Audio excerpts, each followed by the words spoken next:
Class 11th के सभी विद्यार्थी ध्यान दें। आज से इस वीडियो के अंतर्गत इतिहास का प्रश्न पत्र कंप्लीट करेंगे। तो त्रैमासिक परीक्षा के लिए ऐसे प्रश्नों को हम इस वीडियो में कंप्लीट करेंगे जो त्रैमासिक परीक्षा में आपको अच्छे अंक दिलवाने में काफ़ी मदद करने वाले हैं। तो देखिए, पूरा पेपर मैंने भर दिया है पहले ही, बस हमें प्रश्नों को अच्छे से समझना है। तो ये इस तरह से पूरे इम्पोर्टेंट क्वेश्चन हैं आपके इस वीडियो में। तो चलिए बिना किसी देरी के हम प्रश्नों को पढ़ते हैं। तो ये आपका पहला प्रश्न, सही विकल्प चुनकर लिखिए। तो मेसोपोटामिया की सभ्यता किस नदी के किनारे विकसित हुई थी? तो इसका आंसर आएगा दजला फरात नदी के किनारे विकसित हुई थी। दूसरा है, लेखन कला का आविष्कार सर्वप्रथम किया था? तो किसने किया था? मेसोपोटामियन ने किया था। तीसरा है, ओल्ड टेस्टामेंट किस पुस्तक का महत्वपूर्ण भाग है? तो जिसमें मेसोपोटामिया सभ्यता का उल्लेख कई संदर्भों में मिलता है? तो बाइबिल। और चौथा है, यायावर का क्या अर्थ है? तो इसका आंसर है घुमक्कड़। क्या है यायावर का अर्थ? घुमक्कड़। पांचवा है, कुरलताई क्या थी? तो मंगोलों की सैन्य टुकड़ी थी कुरलताई। और छठा है, चंगेज खान का मूल नाम क्या था? तो तेमुजिन। तो ये आपके 6 सही विकल्प है। अच्छे से आप स्क्रीनशॉट लें इनका। और दूसरे प्रश्न है आपका जिसमें रिक्त स्थान है। तो ये आपका पहला रिक्त स्थान, मेसोपोटामिया की कीलाकार लिपि को डेडेस ने सबसे पहले पढ़ा था? तो जेम्स प्रिंसेप ने पढ़ा था। दूसरा है, राजा जिमरिलिंग का राजमहल लेडेस में स्थित था? तो मेसोपोटामिया में। और तीसरा है, असीरियाई शासक डेडेस ने अपनी राजधानी निनवे में एक पुराकालीन पुस्तकालय की स्थापना की थी? तो अशुरपाल इसका आंसर रहेगा। चौथा है आपका, मेसोपोटामिया की सबसे पुरानी तारा गापा डेडेस थी? तो इसका आंसर आपको भरना है। और पांचवा है आपका, चंगेज खान ने अपने चारों पुत्रों के अधीन नई सैनिक टुकड़ियां बनाई थी जिन्हें डेडेस कहा जाता था? तो नायोन कहा जाता था। और छठा है आपका, मंगोल शासन में संचार और सुरक्षित यात्रा के लिए व्यापारी डेडेस नामक कर अदा करते थे? तो इसका आंसर भी आपको ही भरना है।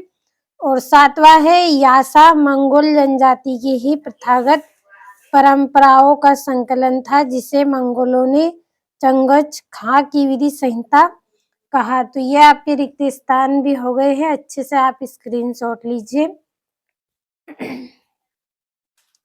तो स्क्रीनशॉट आपने लिया होगा। अब चलिए तीसरे प्रश्न में जोड़ी है उनको भी हम समझ लेते हैं। तो ये आपकी जोड़ियां है। तो पहली जोड़ी है, कुबलाई खान का राज्यारोहण? तो इसका आंसर आएगा 1260 ईस्वी। दूसरा है, चंगेज खान की मृत्यु? तो 1227 ईस्वी को हुई थी। तीसरा है, तेमुजिन तो तेमुजिन मंगोलों का सार्वभौम शासक? तो इसका आएगा आपका 1206 ईस्वी। चौथा है, गिलगेमिस? तो इसकी जोड़ी रहेगी महाकाव्य। पांचवा है, सारगोन? तो इसकी जोड़ी रहेगी सुमेरिया। छठा है, असुर बनीपाल? तो इसकी रहेगी आपकी असीरिया। तो ये आपकी जोड़ी भी हो गई है।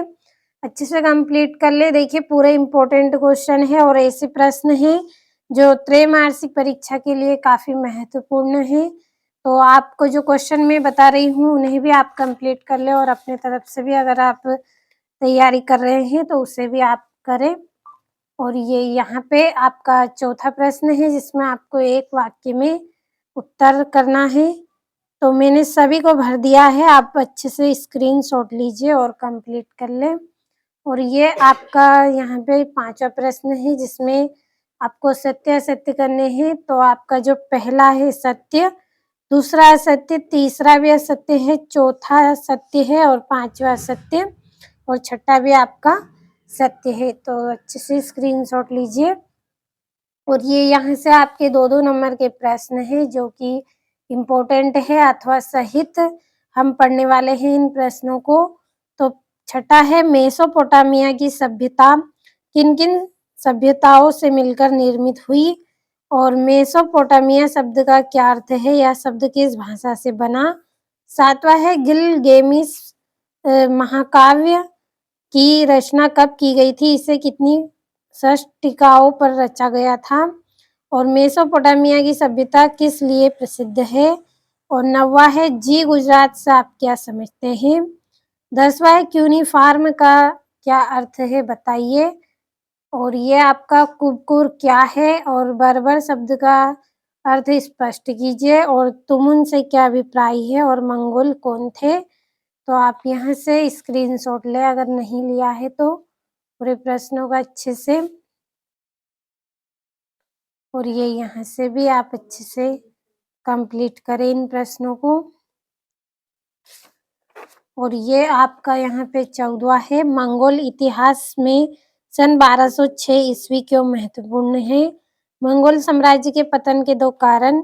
मेसोपोटामिया सभ्यता के सामाजिक जीवन पर प्रकाश डालिए 3 नंबर का। और वार का शीर्ष पर संक्षिप्त टिप्पणी लिखनी है।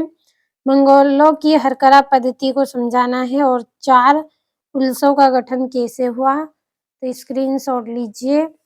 और ये यहाँ से ये आपका 20वां प्रश्न है। और ये 21वां 22वां और ये 23वां प्रश्न। तो अच्छे से कंप्लीट कर लें इन प्रश्नों को।